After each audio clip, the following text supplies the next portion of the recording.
வணக்கம். தமிழாளி தொலைக்காட்சி செய்திகள் வாசிப்பவர் கமலா ஜெகதீஸ்வரன். முதலில் தலைப்புச் செய்திகள். அடுத்த மாதம் முதல் இலங்கையில் வானிலையில் ஏற்படவுள்ள மாற்றம் 11 மாதங்களுக்கு தாக்கம். ஈரான் மீது மீண்டும் அதிரடி தாக்குதலை தொடங்கியது அமெரிக்கா. பெரும் பதற்றத்தில் மத்திய கிழக்கு. பாரதி ராஜாவுக்கு தனது அஞ்சலியை செலுத்திய முதலமைச்சர் விஜய். அரசு மரியாதையுடன் இறுதி பயணம். லண்டனில் 36வது மாடியில் இருந்து விழுந்து உயிரிழந்த இந்திய குடும்பம். சம்பவம் குறித்து வெளியான தகவல். இயக்குனர் இமயம் சரிந்தது. உடல்நலக் குறைவால் காலமானார் இயக்குனர் பாரதி ராஜா. அதிர்ச்சியில் திரையுலகம். விஜய் தாய் முயற்சியால் ஒன்று சேர்ந்த விஜய் சங்கீதா. குஷியில் தவேகா. பிரித்தானியாவுக்கு புறப்பட்ட 300 புலம்பெயர்வோர். நிகழ்ந்த பயங்கரம். அமெரிக்கா உலங்கு வானூர்தியை சுட்டு வீழ்த்திய ஈரான். மீண்டும் தொடங்கிய சரமாரி தாக்குதல்கள். எரிபொருள் போக்குவரத்து பாதையில் புதிய பதற்றம். அமெரிக்காவை நிராகரித்த ஈரான். புதிய உரிமமின்றி நூற்றுக்கணக்கான விமானங்களை இயக்கிய கனடிய விமானி.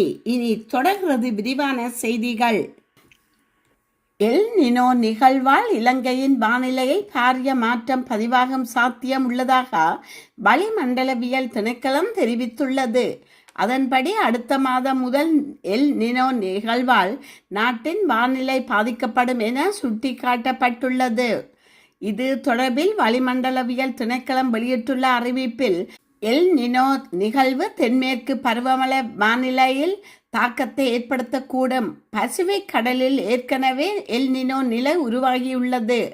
அதன் தாக்கம் பல்வேறு நிலைகளில் சுமார் 11 மாதங்களுக்கு நீடிக்கும் என சுட்டிக்காட்டப்பட்டுள்ளது.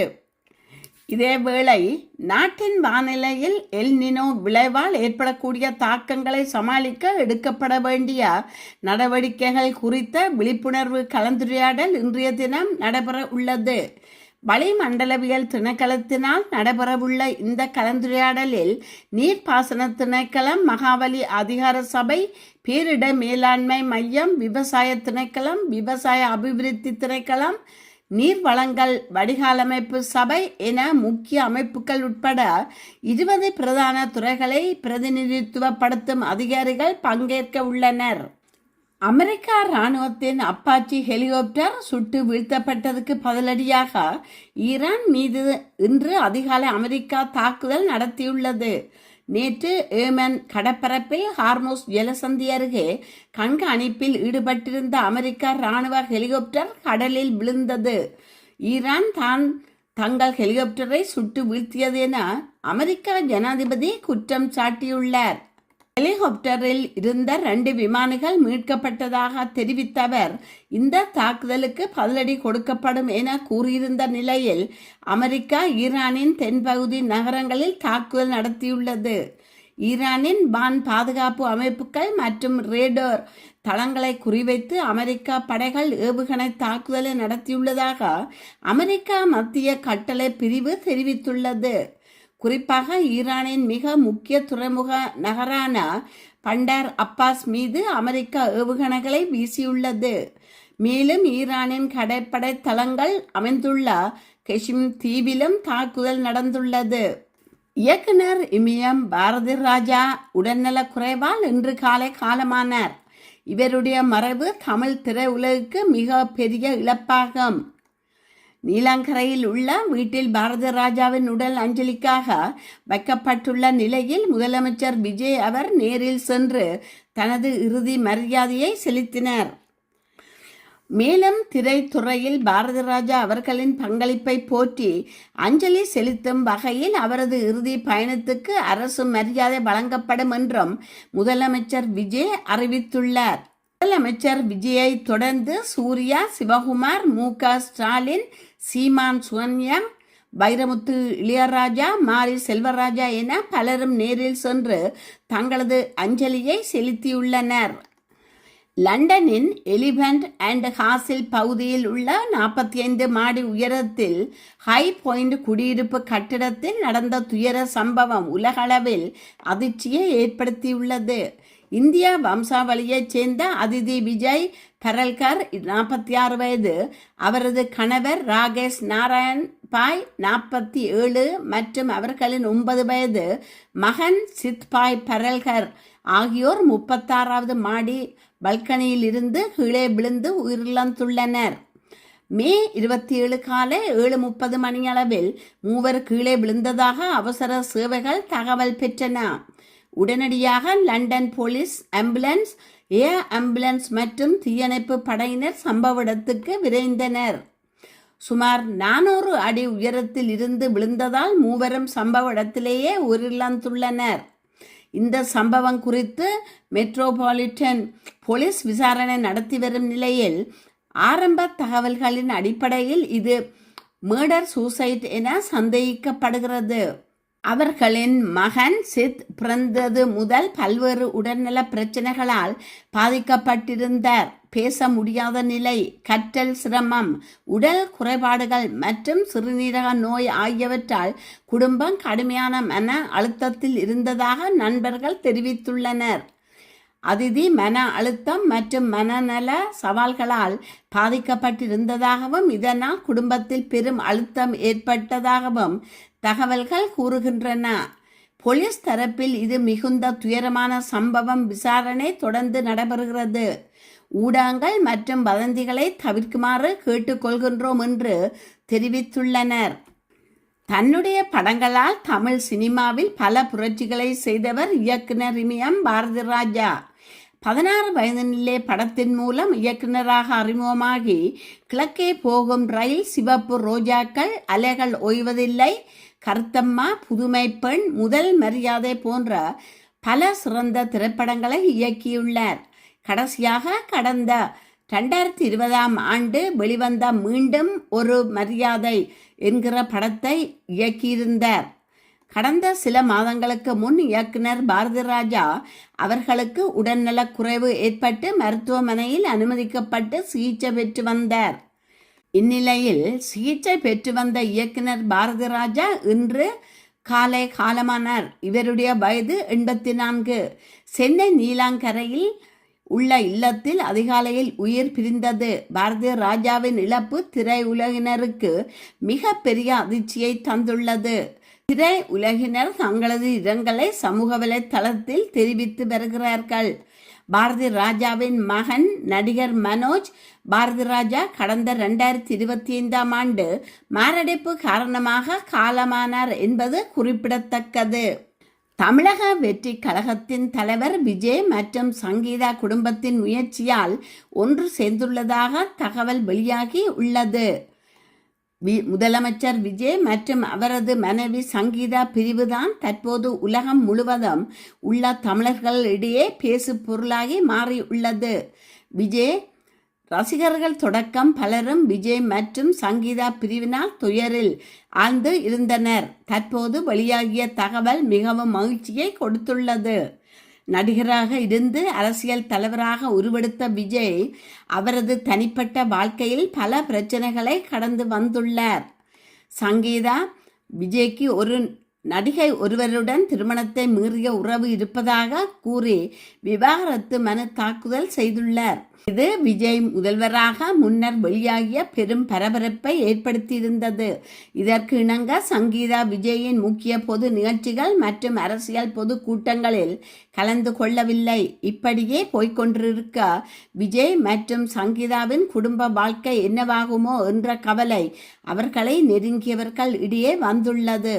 இந்நிலையில் குடும்ப பிரச்சனைகளுக்கு சுமூகமாக தீர்வு காண விஜயின் தாயார் சோபா சந்திரசேகர் மற்றும் நெருங்கிய குடும்ப உறவுகள் முயற்சி எடுத்து பிரச்சனையை தீர்த்து வைத்ததாக கூறப்படுகின்றது.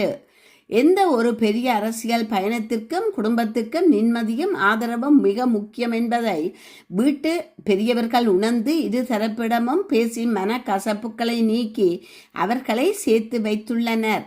இதில் முக்கியமாக கணவன் மனைவி இருவருக்குள்ளும் இருந்த ஈகோ மற்றும் சிறு சிறு கருத்து வேறுபாடுகளை இல்லாமல் செய்து அவர்களை மீண்டும் ஒரே வீட்டில் ஒன்றாக சேர்ந்து வாழ வைக்க முயற்சி எடுத்து இருப்பதாக தெரிய வந்துள்ளது. இதற்கிணங்க தற்போது சங்கீதா சென்னை திரும்பியுள்ளதாகவும் இருவரும் தங்களது நீலங்கரை இல்லத்தில் இணைந்து வாழத் தொடங்கியுள்ளதாகவும் தகவல்கள் வெளியாகி உள்ளன. இதை கேட்ட தாவேகா தொண்டர்கள் எதிர்க்கட்சி பரப்பிய வதந்திக்கு இது ஒரு முற்றுப்புள்ளி என்பதை காட்டுவதற்காக இனிப்பு கொடுத்தும் பட்டாசு கொளுத்தியும் கொண்டாடுகின்றனர். மேலும் சமூக வலைத்தளங்களில் தலைவன் குடும்பம் ஒன்று சேர்ந்து விட்டது என கூறி பட்டாசுகள் வெடித்தும் இனிப்புகள் வழங்கியும் கொண்டாடுகின்றனர். உலக அளவில் எரிபொருள் போக்குவரத்துக்கு மிக முக்கியமான வழித்தடமாக விளங்கும் ஹோர்மோஸ் நீரிணை சர்வதேச கடல் பகுதி அல்ல, ஈரானிய வெளியுறவு அமைச்சர் அராக்சி திட்டவட்டமாக தெரிவித்துள்ளார். இது குறித்து ஈரான் வெளியுறவு அமைச்சர் அராக்சி வெளியிட்டுள்ள அறிக்கையில், ஹோர்மோஸ் நீரிணை என்பது சர்வதேச கடல் பகுதி கிடையாது. அது ஈரானுக்கும் ஓமானுக்கும் சொந்தமான இரு நாடுகளாலும் பகிரப்பட்ட ஒரு கடல் பகுதியாகும். இது அமெரிக்காவின் எல்லையிலிருந்து பல்லாயிரக்கணக்கான மைல்களுக்கு அப்பால் அமைந்துள்ளது. இது பிராந்தியத்தின் கடல்சார் எல்லைகள் மிகவும் தெளிவானவை குறிப்பிடப்பட்டுள்ளது. ஹோர்மோஸ் நீரிணையின் மிக குறுகிய பகுதியானது வெறும் 21 கடல் மைல் அகலத்தை கொண்டது மாத்திரமே. இதனால் இந்த நீரிணை முழுமையாக ஈரான் மற்றும் ஓமான் நாடுகளின் பிராந்திய கடல் எல்லைக்குள்ளேயே அமைகின்றது. இந்த சட்ட ரீதியான அமைப்பின் காரணமாக இந்த நீரிணை வாயிலான கடல் போக்குவரத்தை முறைப்படுத்த முழு உரிமை ஈரானுக்கும் ஓமானுக்கும் மட்டுமே உண்டு என ஈரான் வலியுறுத்துகிறது. வரலாறு ரீதியாக இந்த வழித்தடத்தில் கட்டுப்பாடற்ற போக்குவரத்து அனுமதிக்கப்பட்டிருந்தாலும் தற்போதைய சட்டநிலை இதுதான் என ஈரான் சுட்டிக்காட்டுகிறது. ஈரானின் இந்த விளக்கத்தை அமெரிக்கா முற்றாக நிராகரித்துள்ளது. ஹோர்மோஸ் நீரிணை என்பது உலகளாவிய கப்பல் போக்குவரத்துக்கு மிக முக்கியமான ஒரு சர்வதேச வழித்தடம் என்றும், அங்கு சர்வதேச கடல்சார் சட்டங்களின்படி கப்பல் போக்குவரத்துக்கான சுதந்திரம் கண்டிப்பாக உறுதி செய்யப்பட வேண்டும் என்றும் அமெரிக்கா வாதிட்டு வருகின்றது. இதன் காரணமாக இந்த பிராந்தியத்தில் இரு நாடுகளுக்கும் இடையே மீண்டும் பதற்றமான சூழல் உருவாகி உள்ளது. பிரித்தானியாவுக்குள் நுழைவதற்காக புறப்பட்ட 300 புலம்பெயர்வோரை போராளி கும்பல்கள் கடத்தி வைத்து கொண்டு பணம் கொடுக்காவிட்டால் சிறுநீரத்தை அகற்றி விடுவோம் என மிரட்டிய பயங்கரம் ஒன்றை குறித்த விவரங்கள் வெளியாகி உள்ளன. கடந்த ஆண்டு கோடையின் போது ஈராக்கி குர்திஸ்தானில் இருந்து பிரித்தானியாவுக்குள் நுழைவதற்காக 300 புலம்பெயர்வோர் புறப்பட்டுள்ளனர். நோவா ஆரோன் என்னும் கடத்தக்காரர்கள் ஆயிரக்கணக்கான டாலர்களை பெற்றுக்கொண்டு அவர்களை வட ஆப்பிரிக்கா மத்திய தரைக்கடல் வழியாக ஐரோப்பாவுக்குள் கொண்டு வருவதற்கானதான் திட்டம். அதற்கு லிபியாவில் உள்ள போராளி குழுக்களும் உதவும் வழக்கமாம்.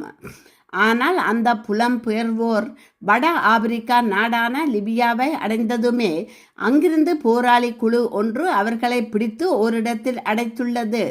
முந்தைய முறை ஆரோன் கொடுக்க வேண்டிய பணத்தை கொடுக்கவில்லை என்று கூறி அந்த போராளி குழு அந்த புலம்பெயர்வோரை பிண கைதிகளாக பிடித்து வைத்துள்ளது. ஒரு சிறிய அறைக்குள் சுமார் 178 பேர் அடைத்து வைக்கப்பட்ட நிலையில் அங்கு ஒரு கழிப்பறை தான் இருந்தது. கழிப்பறையில் கொஞ்ச நேரம் கூடுதலாக செலவிட்டவர்களுக்கு அடி விழுந்துள்ளது.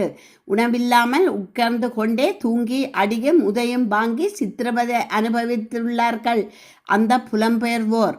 இதற்கிடையில் அவர்களுடைய குடும்பங்களுக்கு துகிலூட்டும் செய்திகள் அனுப்பப்பட்டுள்ளன. அவர்கள் லிபியாவில் பிண கைதிகளாக பிடித்து வைக்கப்பட்டுள்ளதாகவும் ஆளுக்கு $5000 கொடுத்தால் மட்டுமே அவர்கள் விடுவிப்போம் என்றும் போராளி குழுக்கள் அச்சுறுத்தியுள்ளன. அத்துடன் பிணை தொகையை செலுத்தாவிட்டால் அதற்கு பதிலாக அந்த புலம்பெயர்வோரின் சிறுநீரகங்களை எடுத்துக்கொள்வோம் என்று மிரட்டல் விடுக்கப்பட்டுள்ளது. அதற்கு ஆதாரமாக அந்த புலம்பெயர்வோரில் சிலர் அடித்து நொறுக்கப்படும் காட்சிகளும் சிலர் அறுவை சிகிச்சைக்காக கொண்டு செல்லப்படுவதை காட்டும் வீடியோக்களும் அவர்களுடைய குடும்பங்களுக்கு அனுப்பப்பட்டுள்ளன. பயந்து போன பல குடும்பங்கள் ஏற்கனவே பிரித்தானியாவுக்கு செல்வதற்காக கொடுக்கப்பட்ட பணத்துடன் கூடுதலாக பிணத்தொகை செலுத்தி தங்கள் பிள்ளைகளை குடும்பத்தினரை மீட்டுள்ளார்கள். அவ்வகையில் ஜனவரி மாதம் சுமார் 110 பிணக்கைதிகள் தங்கள் சொந்த நாட்டுக்கு திரும்பியுள்ளார்கள். விடயம் என்னவென்றால், அப்படி பிணத்தொகை கொடுத்து திரும்பியவர்கள் உடலில் சிறுநீரக அறுவை சிகிச்சை செய்வதற்கான தளம்புகள் உள்ளன. இந்நிலையில் இப்படியெல்லாம் நடந்தும் ஈராக்கி குர்திஸ்தானில் இருந்து பிரித்தானியாவுக்கு சட்டவிரோத புலம்பெயர்வோர் புறப்படுவது நிற்கவில்லை என்கிறார்கள் உள்ளூர் அதிகாரிகள். கடத்தப்பட்ட பிண கைதிகள் தாங்கள் அனுபவித்த துயரங்களை குறித்து தங்கள் குடும்பத்தினர் நண்பர்களிடம் கூறட்டும். அப்படியாவது இப்படி சட்டவிரோதமாக பிரித்தானியாவுக்கு செல்ல பயம் பெறட்டும் என்கிறார்கள் அவர்கள். இந்நிலையில் பிண கைதிகளாக பிடித்து வைக்கப்பட்டவர்களில் ஒரு இளைஞனுடைய சிறுநீரத்தை அகற்றும் போது அவர் உயிரிழந்துள்ளார். ஈராக்கில் அவருக்கு இறுதிச் சடங்கு நடைபெறும் போதுதான் அவரது தந்தைக்கு ஒரு விடயம் தெரிய வந்துள்ளது. அவர் இவ்வளவு நடந்தும் உயிரிழந்தவர்களின் உறவின் முறையாரில் சகோதர உறவு முறை கொண்ட 2 பேர் பிரித்தானியாவுக்குள் நுழைவதற்காக ஐரோப்பாவுக்கு புறப்பட்டுள்ளார்கள் என்ற செய்திதான் அது. கனடாவின் டொரண்டோவில் உள்ள முன்னணி விமான நிறுவனம் ஒன்றின் முன்னாள் கேப்டன் தேவையான தகுதி விவரங்கள் மற்றும் உரிய உரிமம் இன்றி நூற்றுக்கணக்கான விமானங்களை இயக்கி உள்ளதாக பீல் பிராந்திய போலீசார் தெரிவித்துள்ளனர். இந்த விவகாரம் தொடர்பாக போலீசாரால் முன்னெடுக்கப்பட்டு வரும் ப்ராஜெக்ட் இகராஸ் என்ற விசேட விசாரணை குறித்த முக்கிய விவரங்களை வெளியிடுவதற்காக இன்று காலை 11 மணிக்கு அவசர ஊடகவியலாளர் சந்திப்பு ஒன்றிற்கும் ஏற்பாடு செய்யப்பட்டுள்ளது. இந்த விவகாரத்தை ஒரு சிக்கலான மோசடி விசாரணை என போலீசார் விவரித்துள்ளனர். இந்த ஊடகவியலாளர் சந்திப்பில் பீல் பிராந்திய போலீசின் பிரதி தலைவர் நிக் மிலினோவிச் உள்ளிட்ட முக்கிய அதிகாரிகள் கலந்து கொண்டு கூடுதல் விவரங்களை வெளியிட உள்ளனர். இச்சம்பவம் குறித்து பெரும் பரபரப்பு ஏற்பட்டுள்ள நிலையில் கனடாவின் தேசிய விமான நிறுவனமான ஏர் கனடா அதிகாரப்பூர்வ அறிக்கை ஒன்றை வெளியிட்டுள்ளது. அதில் இந்த சம்பவத்தால் பயணிகளின் பாதுகாப்பிற்கு எந்தவித அச்சுறுத்தலும் ஏற்படவில்லை என திட்டவட்டமாக உறுதிப்படுத்தியுள்ளது. எங்களது நிறுவனத்தில் பணிபுரியும் அனைத்து விமானிகளும் தங்களின் பறக்கும் திறனை உறுதிப்படுத்துவதற்காக ஒவ்வொரு 6 மாதங்களுக்கும் ஒரு முறை கட்டாயமாக மறு பயிற்சிக்கு உட்படுத்தப்படுகிறார்கள். மேலும் ஒவ்வொரு 12 மாதங்களுக்கும் கனடிய போக்குவரத்து திணைக்களத்தினால் சான்றிதழ் அளிக்கப்பட்ட பரிசோதகர் மூலம் நேரடி பறத்தல் சோதனையும் செய்யப்படுகிறது. இலங்கையில் இளம் தமிழ் ஹிப்ஹாப் கலைஞர் ஒருவர் கைது செய்யப்பட்டதற்கு பிரம்டன் மேஜர் பேட்ரிக் பிரவுன் கண்டனம் தெரிவித்துள்ளார். இலங்கையின் பயங்கரவாத தடுப்பு சட்டத்தின் கீழ் கைது செய்யப்பட்ட தொழில் ரீதியாக ஹிப்ஹாப் சங்கி என்று அறியப்படும் 24 வயதான தமிழ் இசைக்கலைஞர் சங்கீதன் கணேசகுமாரை விடுதலை செய்ய கோரி பிரவுன் இவ்வாரம் ஒரு அறிக்கையை வெளியிட்டுள்ளார். அத்தோடு கருத்து சுதந்திரத்தை ஒடுக்குவதற்காக இலங்கை அதிகாரிகள் இதை பயன்படுத்துவதாகவும் மேஜர் பேட்ரிக் பிரவுன் குற்றம் சாட்டினார். ஒரு கலைஞர் தனது அடையாளத்தை வெளிப்படுத்துவதற்கும் இசை பகிர்வதற்கும் அவரை குற்றவாளி ஆக்குவது பேச்சுரிமை அப்பட்டமான மீறலாகும் என்று பிரவுன் கூறினார். கனடாவின் மிகப்பெரிய தமிழ் சமூகங்களில் ஒன்று பிரம்டனில் வசிப்பதால் உள்நாட்டிலும் வெளிநாட்டிலும் தமிழர்களை பாதிக்கும் பிரச்சனைகள் குறித்து மேஜர் பேட்ரிக் பிரவுன் நீண்ட காலமாக வெளிப்படையாக குரல் கொடுத்து வருகிறார். பிரம்டன் தமிழ் இனப்படுகொலை நினைவிடம் உருவாக்கப்படுவதற்கும் பின்னால் மேஜர் பேட்ரிக் பிரவுன் ஒரு உந்து சக்தியாக இருந்தார். அதே நேரத்தில் இலங்கையின் உள்நாட்டு போரையும் அதன் பின் விளைவுகளையும் சூழ்ந்துள்ள சிக்கலான அரசியல் சூழலை பிரதிபலிக்கும் வகையில் கனடா விடுதலை புலிகளை ஒரு பயங்கரவாத அமைப்பாக தொடர்ந்து பட்டியலிட்டு வருகிறது.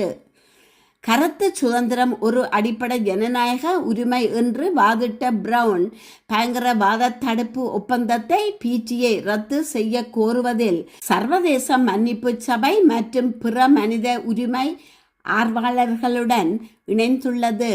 தமிழீழ விடுதலை புலிகள் புகழ்ந்ததாக அதிகாரிகள் கூறும் ஒரு இசை நிகழ்ச்சி பாடல் தொடர்பில் கிளிநொச்சியைச் சேர்ந்த சங்கீதன் ஜூன் 2 அன்று கைது செய்யப்பட்டு காவலில் வைக்கப்பட்டுள்ளமை குறிப்பிடத்தக்கது.